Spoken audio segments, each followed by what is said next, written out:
नमस्कार, मैं हूं बालकृष्ण थरेजा। आप देख रहे हैं डेली लाइव। आइए शुरुआत करते हैं आज के मुख्य समाचारों की। सरसों की सरकारी खरीदी शुरू करने की मांग को लेकर किसानों ने शुक्रवार को कलेक्ट्रेट का किया घेराव। जिला एग्रीकल्चर इनपुट डीलर एसोसिएशन ने बीटी कॉटन के विक्रय की अनुमति प्रदान करने की मांग को लेकर उपखंड अधिकारी को सौंपा ज्ञापन। टाउन में निकली गणगौर की भव्य सवारी, सैकड़ों श्रद्धालुओं ने की शिरकत।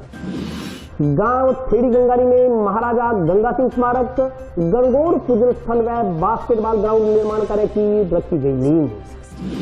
सहारा इंडिया कंपनी में जमा पूंजी का भुगतान करवाने की मांग को लेकर निवेशकों ने शुक्रवार को अतिरिक्त जिला कलेक्टर को सौंपा ज्ञापन। और अब समाचार विस्तार से। सरसों की न्यूनतम समर्थन मूल्य पर सरकारी खरीद शुरू करने की मांग को लेकर किसानों ने शुक्रवार को कलेक्ट्रेट का घेराव किया।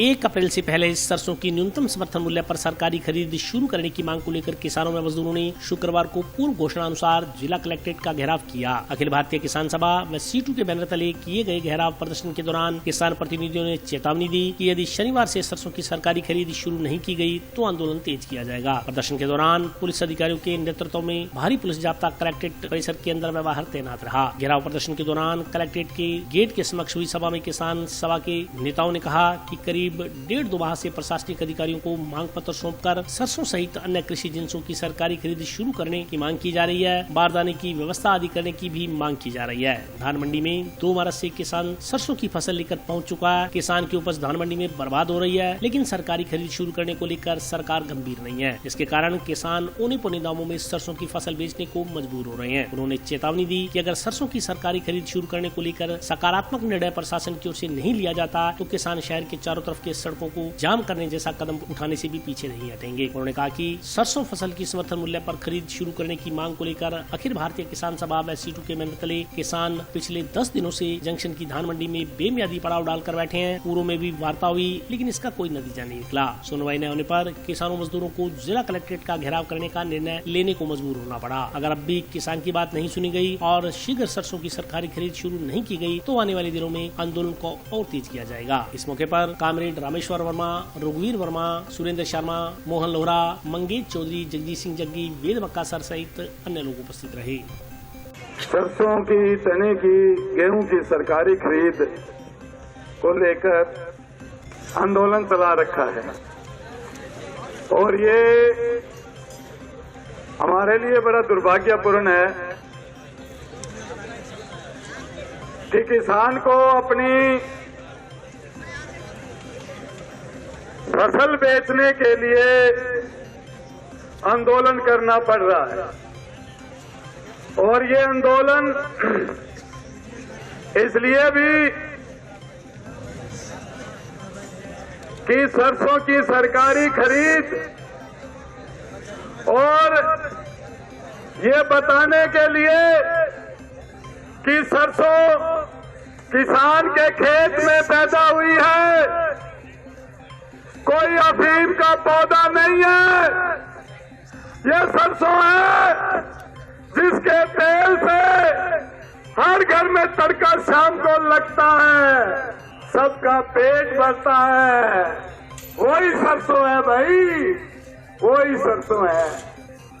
लेकिन नहीं, हमारे साथियों ने बैनर लगा रखा है कि 5450 रुपए MSP की घोषणा सरकार ने की है।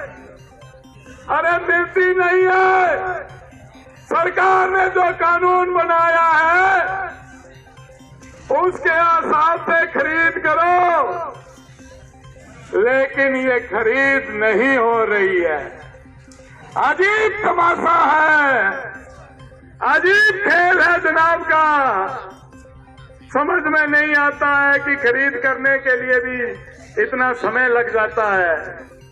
हमारा ये था कि अविलंब सरसों की खरीद शुरू की जाए और उसके अंदर जो अव्यवहारिक शर्तें हैं, राज्य सरकार ने अभी ये कानून बनाया है कि एफिडेविट जो है वो प्लेन पेपर पे मान्य होगा, पर ये कह रहे हैं नहीं 100 रुपये के स्टाम्प के ऊपर अब जो है वो मान्य होगा और आज का मान्य नहीं होगा। अगर किसान ये लिख करके देता है कि मैंने मेरी ज़मीन ठेके पे अमुक किसान को दे रखी है और ये यही फसल बेचेगा, इसके खाते में आप पैसा डालो।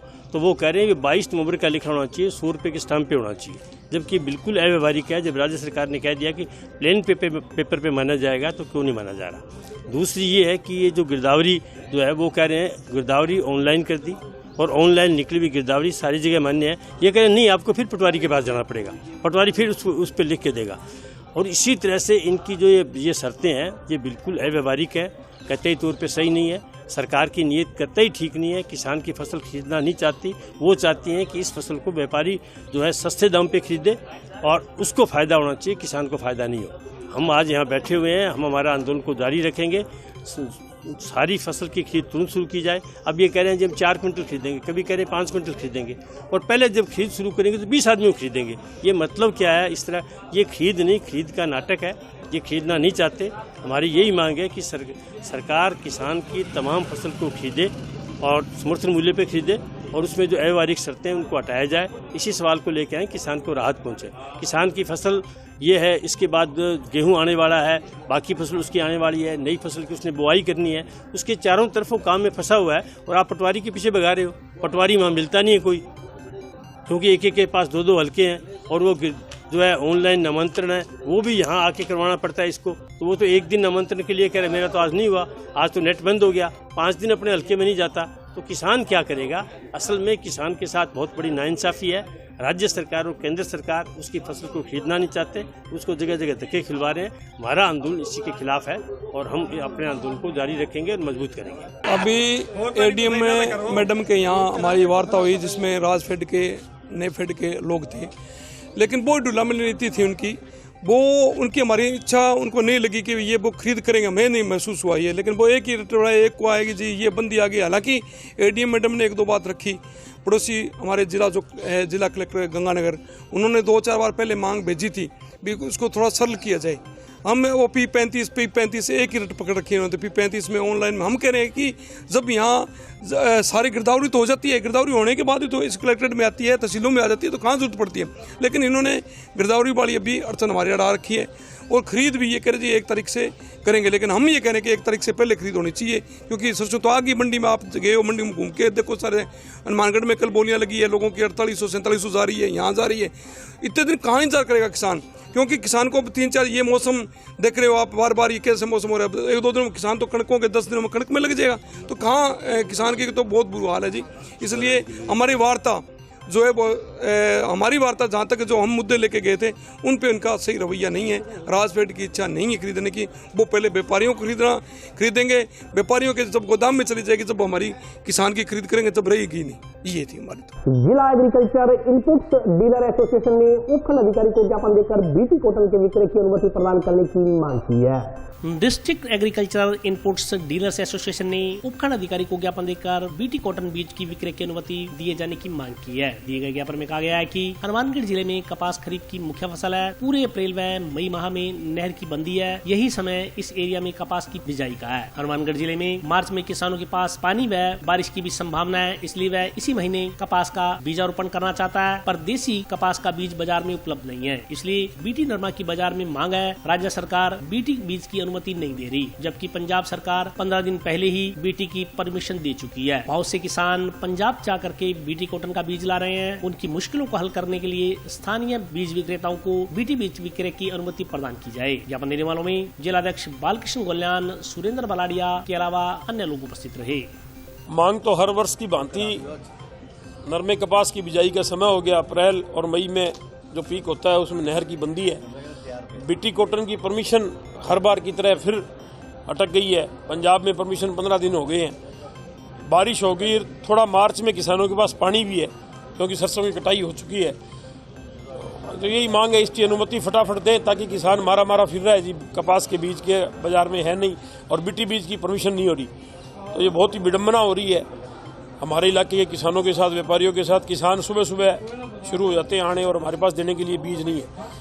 हमारी तो मांग है राज्य सरकार के किसानों के हित में इसको जल्दी से जल्द बीटी बीज की परमिशन दे ताकि जो खरीफ की हमारी बड़ी क्रॉप है उसको हम कर सके। सावन में आज गणगौर की भव्य सवारी निकाली गई। गणगौर की सवारी शहर के मुख्य मार्गों से होती हुई रामलीला ग्राउंड पहुंची। जिला मुख्यालय तथा आसपास के क्षेत्रों में गणगौर का पर्व श्रद्धा और उल्लास के साथ मनाया गया। टाउन में श्रद्धालुओं द्वारा गणगौर की भव्य सवारी निकाली गई। इस दौरान महिलाओं ने गणगौर का बिनोरा निकाल सुहाग के गीत गाए। महिलाओं ने बताया कि गणगौर मुख्यतः राजस्थान में मनाया जाने वाला त्योहार है, जो चैत्र माह की तीज को आता है। गणगौर का पूजन होली के दूसरे दिन चैत्र कृष्ण प्रतिपदा से लेकर चैत्र शुक्ल तीज तक होता है। गणगौर के पूजन में लड़कियां और नवविवाहित महिलाएं अपने अखंड सौभाग्य और ससुराल या पीर की खुशी की कामना करती हैं। पूजन के साथ गणगौर की कथा सुनाई जाती है। मान्यता है कि गणगौर की कथा सुनने वाले पर ईश्वर गणगौर की कृपा बनी रहती है। गणगौर की पूजा के समय चुनरी के गीत, टीके के गीत आदि गाए जाते हैं। गणगौर की शुरुआत से ही घर घर में बनोरे और गणगौर की सवारी निकाली जाती है। गणगौर की तीज के दिन धूमधाम से सवारी निकाली जाती है। आज गणगौर की भव्य सवारी शहर के मुख्य मार्गों से होती हुई टाउन स्थित रामलीला ग्राउंड में पहुंची, जहां सैकड़ों की संख्याओं में श्रद्धालुओं ने गणगौर उत्सव में भाग लिया।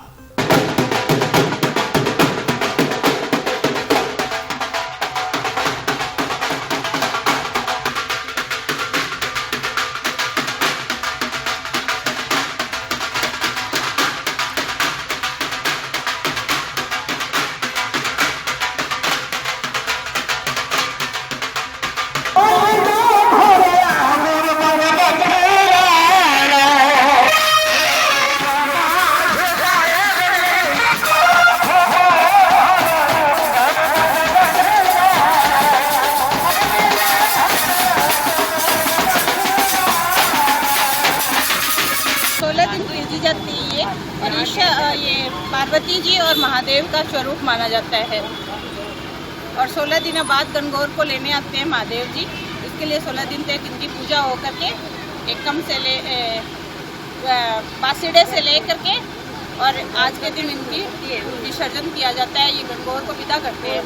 गणगौर होली के बाद से शुरू होती है और उसके बाद तीसरे नवरात्रि वाले दिन गणगौर का पर्व मनाया जाता है और गणगौर के दिन गणगौर का पूजन उद्यापन किया जाता है और फिर गणगौर की पूजा करके गणगौर को तीसरे नवरात्रि के दिन गणगौर का सुबह उद्यापन पूजन करके फिर गणगौर का शाम को गणगौर का विसर्जन किया जाता है। हमारे यहाँ गणगौर का फेस्टिवल मनाया जाता है।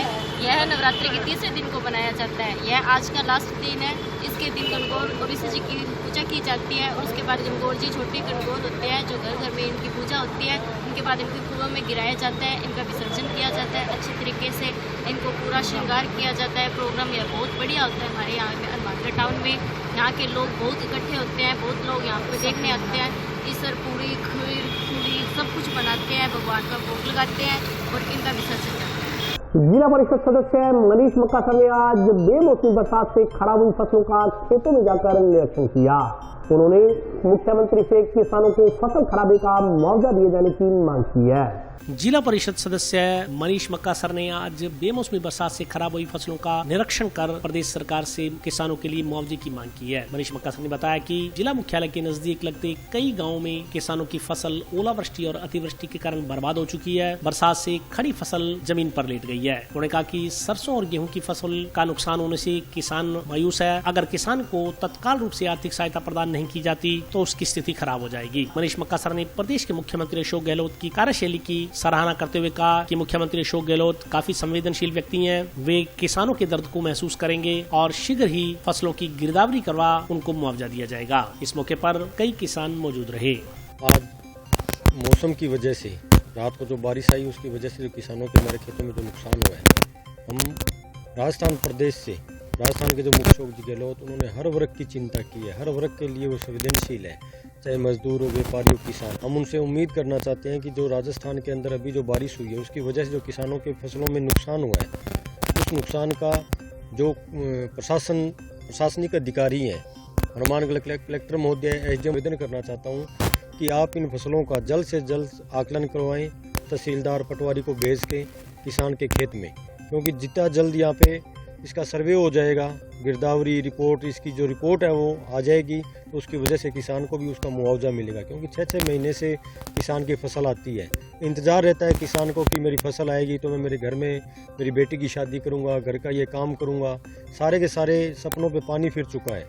अब की बार जो बारिश आई है उसकी वजह से किसानों को बहुत नुकसान हुआ है। सारी जो धान की इसकी कनक की जो फसल है, गेहूं की जो फसल है, सारी खेतों में गिर चुकी है। आप देख रहे हैं मेरे पीछे सरसों का भी नुकसान हुआ है, गेहूं का भी नुकसान हुआ है। तो मैं आपसे आपके माध्यम से निवेदन करना चाहता हूं राजस्थान सरकार से भी और जो हनुमानगढ़ प्रशासनिक अधिकारी हैं उनसे भी कि इन फसलों का जल्द से जल्द आकलन करके किसानों के जो नुकसान हुआ उससे राहत मिले और उसकी जो भी रिपोर्ट है जल्द जल्द पेश करें, उससे जो मुआवजा मिल सके किसान को, तो किसान बच सकता है। बहुजन समाज पार्टी ने ओलावृष्टि से हुए नुकसान का मुआवजा दिलाने की मांग को लेकर मुख्यमंत्री के नाम अतिरिक्त जिला कलेक्टर को ज्ञापन सौंपा। बहुजन समाज पार्टी द्वारा प्रदेश में हो रही बेमौसमी बरसात व ओलावृष्टि से हुए नुकसान का मुआवजा दिलवाए जाने की मांग को लेकर मुख्यमंत्री के नाम अतिरिक्त जिला कलेक्टर को ज्ञापन सौंपा गया। बहुजन समाज पार्टी जिला इकाई हनुमानगढ़ ने प्रदेश महासचिव भोला सिंह बाजीगर व जिला अध्यक्ष महावीर सैजीपुरा के नेतृत्व में ज्ञापन सौंपकर मांग की कि किसान की रबी सरसों, गेहूं व चने की फसल पककर तैयार खड़ी थी, लेकिन बरसात ने सब गुड़ गोबर कर दिया। किसान काफी खुश था कि जब फसल उनके घर पहुंच जाएगी तो अपने बेटा बेटियों की शादी करेगा या लिया गया उधार कर्ज चुकाएगा, मगर बेमौसम हुई बरसात व ओलावृष्टि ने किसान की फसल को चौपट कर दिया। आज किसान अपने भविष्य को लेकर काफी चिंतित है। पहले भी किसान दुखी होकर आत्महत्या कर चुके हैं। ज्ञापन में मांग की गई है कि खराब हुई फसल की शीघ्र गिरदावरी करवाकर किसानों को मुआवजा दिलवाया जाए, अन्यथा किसान की हालत आर्थिक रूप से खराब हो जाएगी। ज्ञापन देने वालों में लालचंद खोटिया, प्रेम कुमार, कुलदीप औलख, शंकर नायक, सुरेंद्र परिहार, विनोद मेघवाल, दलीप बसेर, अर्जुन बावरी, दीपक वाल्मीकि, काला सिंह बाजीगर, परविंदर कुमार सहित अन्य कार्यकर्ता मौजूद रहे। आज बहुजन समाज पार्टी के पदाधिकारियों द्वारा जो 2 दिन पहले इस जिले में ओलावृष्टि से किसानों की फसलों का नुकसान हुआ है, उसे लेकर आज हम जिला कलेक्टर महोदय हनुमानगढ़ द्वारा मुख्यमंत्री को ज्ञापन देकर मांग की है कि जो फसलों का नुकसान हुआ है उसका सही सर्वे कर और किसानों को उचित मुआवजा दिया जाए। पार्टी द्वारा पूरे राजस्थान के अंदर मुख्यमंत्री महोदय के नाम का ज्ञापन जिला कलेक्टर महोदय को सौंपा गया है, जिसमें पिछले हफ्ते हमारे राजस्थान प्रदेश के अंदर बेमौसम जो बारिश हुई है, उस बारिश के अंदर ओलावृष्टि और बारिश की वजह से किसानों का नुकसान हुआ है। उस नुकसान का सर्वे करवा करके जल्दी से जल्दी अपने अधिकारी कर्मचारियों को लगाकर सर्वे करवा कर किसानों को उचित मुआवजा दिलाया जाए, ताकि इस फसल को लेकर जो किसानों को उम्मीद थी कि इस फसल के ऊपर हम बच्चों की शादी करेंगे, जो कर्ज उन्होंने फसल के ऊपर ले रखा था वो कर्ज से पूरा होगा, उस पर वो बेमौसम बरसात की वजह से पानी फिर गया है। तो हमारी ये मुख्यमंत्री महोदय से मांग है कि जहाँ जहाँ भी ये नुकसान हुआ पूरे राजस्थान के साथ साथ हनुमानगढ़ जिले में जिन जिन गाँव में नुकसान हुआ है उन सभी गाँवों को सर्वे करा के उस किसानों को उचित मुआवजा दिया जाए ताकि किसानों को राहत मिल सके। और अभी वक्त ब्रेक का हाजिर होता हूँ छोटे से ब्रेक में।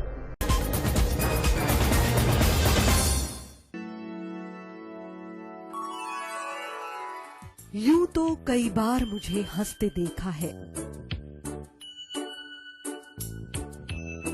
पर ये हंसी कुछ और है। ये गहना मुझ पर जचता है, पर ये महज एक गहना नहीं, ये रूपरेखा है मेरे मन की, हंसती खिलखिलाती लहरों की, जो आतुर थी अब तक मुझ पर सजने को।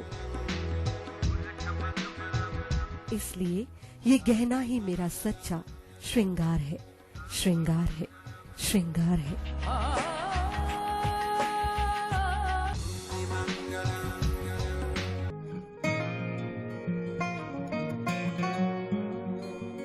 बेटा सतीश, देख बेटा, बिजली का बिल आया है, कोई छूट भी मिली है क्या?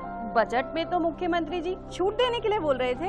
अरे हाँ माँ, इसमें तो 750 रुपए कम करके आए हैं। अरे वाह, धन्यवाद मुख्यमंत्री जी। सिर्फ आपको ही नहीं, प्रदेश में ये छूट किसी न किसी रूप में सभी को मिल रही है। 100 यूनिट तक बिजली उपभोग करने वाले उपभोक्ताओं को 50 यूनिट भुगतान तक की छूट, 150 यूनिट तक वाले उपभोक्ताओं को 3 रुपए प्रति यूनिट और 150 से 300 यूनिट तक उपभोग करने वाले उपभोक्ताओं को 2 रुपए प्रति यूनिट की छूट दी जा रही है। याद रहे, बिजली की बचत ही बिजली का उत्पादन है। ब्रेक के बाद स्वागत है। आइए नजर डालते हैं अगले समाचार पर। फूड एंड मर्चेंट एसोसिएशन पदाधिकारी ने आज भद्रकाली मेले में चल रहे भंडारे में कन्या पूजन कर प्रसाद ग्रहण किया।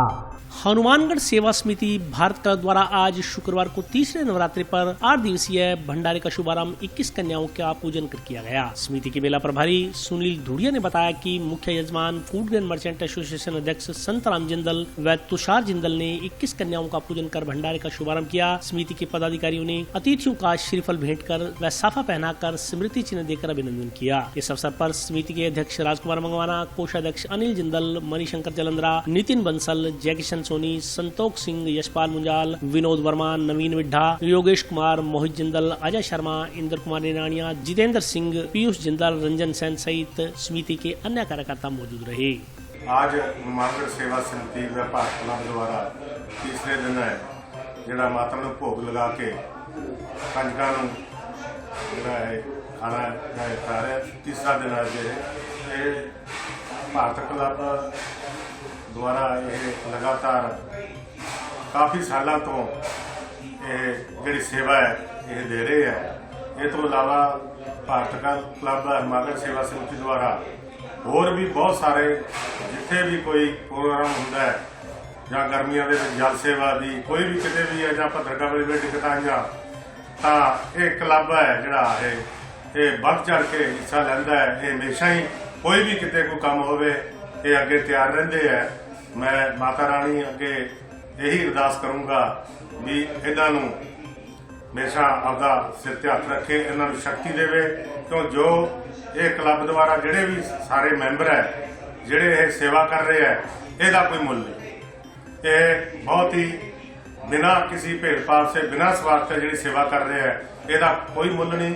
तो मैं महामाई अगे फिर अरदास करदा कि इन्हां नूं शक्ति देवे। माँ भद्रकाली का मेला 22 मार्च से शुरू हुआ है और 30 मार्च तक चलेगा।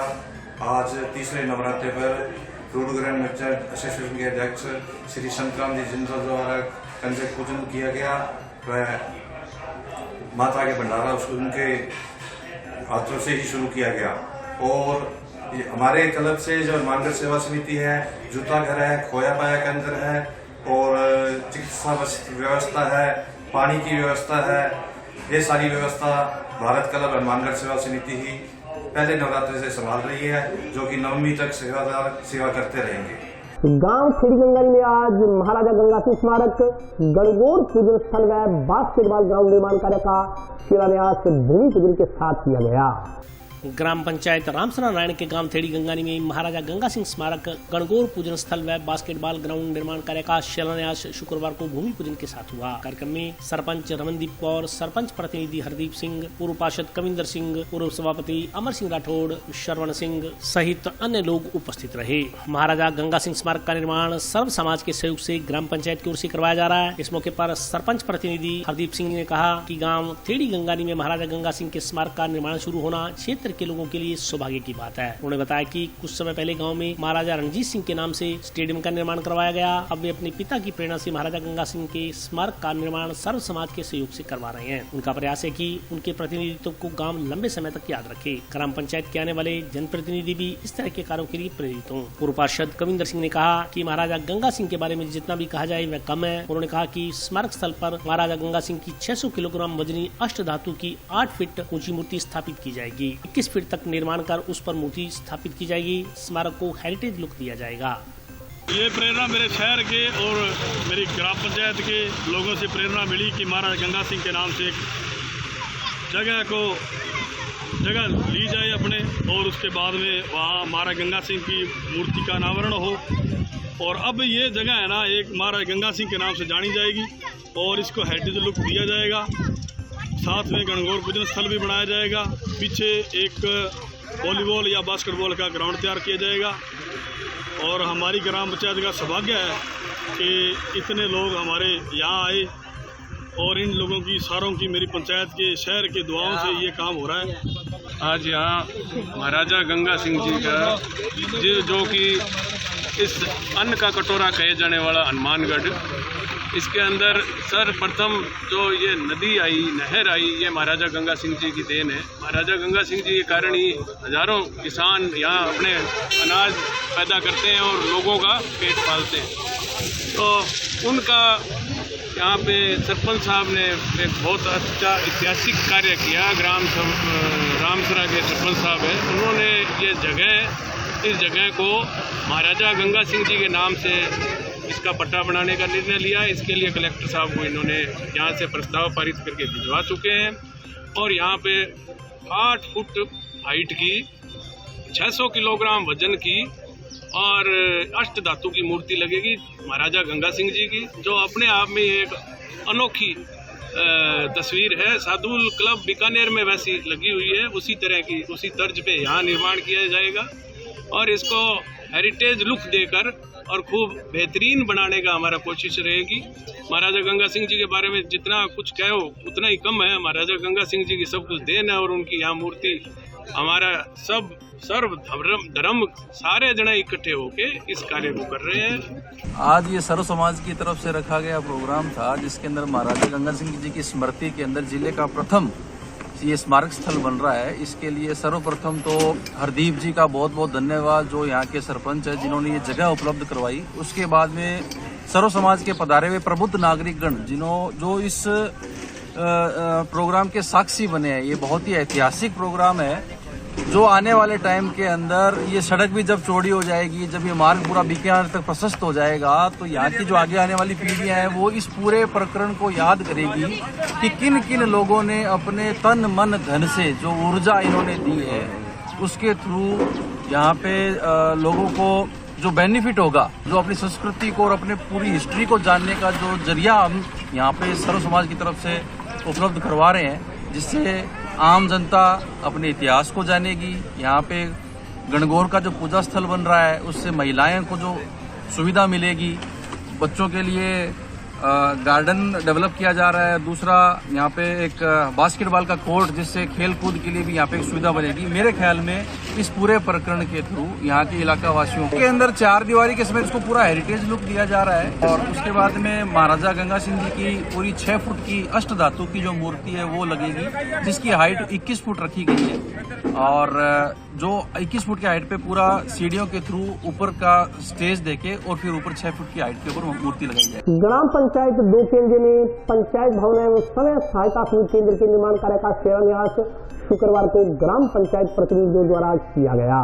निकटवर्ती ग्राम पंचायत 2 केंद्र में पंचायत भवन एवं स्वयं सहायता समूह केंद्र के निर्माण कार्य का शिलान्यास गुरुवार को रखा गया। इस मौके पर सरपंच जीवनी देवी धवल सहित अन्य लोग उपस्थित रहे। चुंगी नंबर 8 के नजदीक निर्मित होने वाले पंचायत भवन एवं स्वयं सहायता समूह केंद्र के निर्माण पर लगभग 45 लाख रुपए की लागत आएगी। यह कार्य मनरेगा, FFC और SFC VI योजना के तहत करवाया जा रहा है। इस मौके पर ग्राम विकास अधिकारी भंवरलाल ने कहा, आज खुशी का मौका है कि नव सर्जित ग्राम पंचायत 2 केंद्र के पंचायत भवन की नींव रखी गई है। प्रयास रहेगा कि शीघ्र ही निर्माण कार्य पूरा कर वर्तमान सरपंच के कार्यकाल में ही पंचायत भवन का लोकार्पण किया जाए। उन्होंने बताया कि फिलहाल मनरेगा, जिला परिषद, पंचायत समिति और ग्राम पंचायत मद से 45,44,000 रुपए की लागत से पंचायत भवन का निर्माण करवाया जा रहा है। इसके अलावा इसे मिनी सचिवालय का रूप भी देते हुए अन्य विभागों के भवनों का भी निर्माण करवाया जाएगा। सरपंच प्रतिनिधि ने कहा कि वर्तमान में ग्राम पंचायत का कार्यालय गाँव में किसी और जगह स्थायी रूप से चल रहा है। खुद का भवन बनने से ग्राम पंचायत कार्यालय को स्थायी जगह मिल सकेगी, इससे ग्रामीणों को भी सुविधा होगी। आज हमारे 2 केंद्रीय ग्राम पंचायत में पंचायत भवन का शिलान्यास किया गया है। इसमें हमारे सभी ग्रामवासी बढ़ चढ़ के इसमें सहयोग किया है। 3 साल की हमारी पंचायत की जो मेहनत थी, ग्रामवासियों की मेहनत थी, आज सफल हुई है। इसमें चौधरी साहब का, मेरे सभी ग्रामवासियों का, मेरे वार्ड पंच भाइयों का, सभी का सहयोग रहा है, जब जाके ये आज पंचायत भवन का नींव रखी गई है। और जल्दी से जल्दी इसको हम पूर्ण करके जो भी ग्रामवासियों को इसका लाभ मिले। आज ये हमारे जो पंचायत भवन के लिए नींव रखी गई है हमारे ग्राम पंचायत के सरपंच महोदया के द्वारा, और यहाँ पधारे हुए विशेष अतिथि, सामान्य नागरिक, ग्रामवासी यहाँ मौजूद थे। आज हम नींव रख रहे हैं और उम्मीद करते हैं कि बहुत जल्दी इसे हम पूरा करके इसे मिनी सचिवालय के रूप में ग्राम पंचायत को समर्पित कर देंगे, आम नागरिकों को समर्पित करेंगे। ये जो पंचायत भवन है, इसमें जिला परिषद मद, पंचायत समिति का मद, मनरेगा योजना और ग्राम पंचायत 4 मद से मिलके ये पंचायत भवन तैयार होगा। इसमें कुल मिला के 45,44,000 का जो बजट है स्वीकृत है। आज का दिन 2 केंद्रीय पंचायत के लिए बड़े शुभ का दिन है और ये सुनहरी अक्षरों में लिखा जाएगा कि जीवनी देवी सरपंच महोदय द्वारा इस पंचायत भवन का शिलान्यास जो किया गया है वो स्मरणीय अच्छे अक्षरों में लिखा जाएगा और हमेशा के लिए 2 KNG ग्राम पंचायत के लिए हमेशा ये याद रहेगा। और मैं समस्त 2 KNG ग्रामवासियों को और पंचायत के प्रतिनिधि, वार्ड पंचों को और सरपंच महोदय को मैं मेरी तरफ से, मक्कासर गांव की तरफ से, हमारे जितने भी चक हैं उनके सभी निवासियों की तरफ से मैं जीवनी देवी सरपंच महोदय को हार्दिक बधाई और आगे बढ़ने की मैं उनको मेरे मन से मैं कामना करता हूं। सहारा इंडिया कंपनी में जमा पूंजी का भुगतान करवाए जाने की मांग को लेकर निवेशकों ने शुक्रवार को अतिरिक्त जिला कलेक्टर को ज्ञापन सौंपा।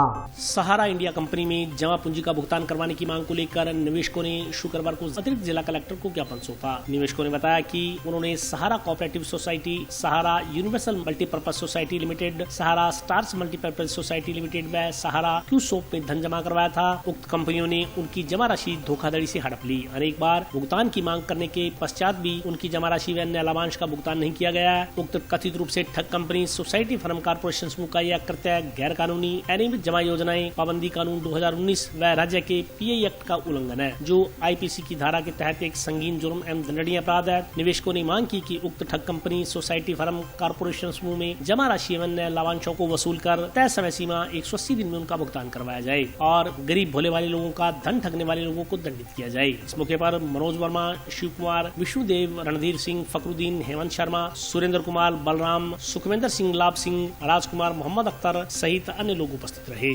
हम यहाँ कलेक्टर साहब के पास सहारा इंडिया से जो हमें भुगतान नहीं मिल रहा है उस सिलसिले में ज्ञापन देने के लिए आए हैं और वर्ष एक्ट 2019 के तहत उस नियम को लागू करवाने के लिए हम निवेदन करते हैं कि इसे जल्द से जल्द राजस्थान में लागू किया जाए, ताकि जो जमाकर्ता और निवेशकर्ता जो परेशान है काफ़ी समय से, तो उनको पेमेंट जल्द से जल्द मिले, ताकि उनकी आर्थिक और जो मानसिक परेशानी है उससे वो बच सके। वो पीड़ित है, हमें 3-4 सालों से भुगतान नहीं मिल रहा है, इसलिए हमने आज कलेक्टर महोदय को ज्ञापन दिया है। इस माध्यम से कलेक्टर महोदय को ज्ञापन दिया है, ये मुख्यमंत्री को भिजवाया जाएगा और हमारी पीड़ा को समझते हुए मुख्यमंत्री कलेक्टर साहब से निवेदन किया गया है कि हमें जल्द से जल्द हमारा भुगतान दिलाने के लिए वुड्स एक्ट है ये 2019 वाला लागू किया जाए। हम लोग बहुत ज़्यादा परेशान हैं। हमारा एक साथी अभी सत्यनारायण, जो अभी मानसिक पीड़ा होके उसने वो अपनी दुनिया परमात्मा को प्यारा हो गया है और इसलिए हम प्रशासन से आग्रह करते हैं कि जल्द से जल्द हमारा समाधान किया जाए, नहीं तो आने वाले समय में हम बड़े रूप से संघर्ष करेंगे। हमें अगर भुगतान नहीं मिला तो हम बड़े रूप से संघर्ष करके, और मतलब आज अगर हम 10 है, कल लाखों की संख्या में होंगे या जमाकर्ता व कार्यकर्ता होंगे और इसलिए हम ये जल्द से जल्द ये न्याय मांगते हैं कि हमें भुगतान जल्दी मिले, नहीं तो हमारी आर्थिक और परिस्थिति बहुत खराब है, हमारा बहुत जीना मुश्किल हो गया है। महोदय को भी हमने अब ज्ञापन दिए हैं सर आज, और सभी जो यहाँ आए हुए हैं कार्यकर्ता, जमाकर्ता सभी परेशान हैं। पूरे हिंदुस्तान का मामला है ये, हर हिंदुस्तान का प्रत्येक तीसरा आदमी का इसमें खाता है और गवर्नमेंट की अथॉरिटी के से ही ये मतलब चल रहा है सर काम, उसके बावजूद भी गवर्नमेंट इस पर कोई संज्ञान नहीं ले रही है सर, और सभी लोग परेशान हैं सर इससे। और हम आपके माध्यम से ये हम जनता ये आग्रह करती है कि भी हमारा जल्द से जल्द भुगतान हो सर, जिससे लोग परेशान हैं सर, प्रत्येक व्यक्ति परेशान है, प्रत्येक व्यक्ति का हर तीसरे बंदे का इसमें खाता है सर। तो हम ये आग्रह करते हैं कि जल्द से जल्द पेमेंट शुरू किया जाए। जंक्शन स्थित काशी विश्वनाथ मंदिर में शुक्रवार को रामचरितमानस का पाठ प्रारंभ हुआ। नीलकंठ सेवा समिति द्वारा जंक्शन स्थित नीलकंठ महादेव मंदिर में नवापारायण रामायण रामचरितमानस का पाठ रखा गया। इस संदर्भ में जानकारी देते हुए नीलकंठ सेवा समिति के अध्यक्ष अश्विनी नारंग ने बताया कि मंदिर में सुबह 10:30 बजे से दोपहर 12:30 बजे तक तथा शाम को 4:30 बजे से शाम 6:30 बजे तक रामचरितमानस का पाठ होता है। उन्होंने कहा कि नवरात्रों के दौरान रामचरितमानस का पाठ सुनने से मोक्ष की प्राप्ति होती है और आमजन को इस अवसर का लाभ उठाना चाहिए।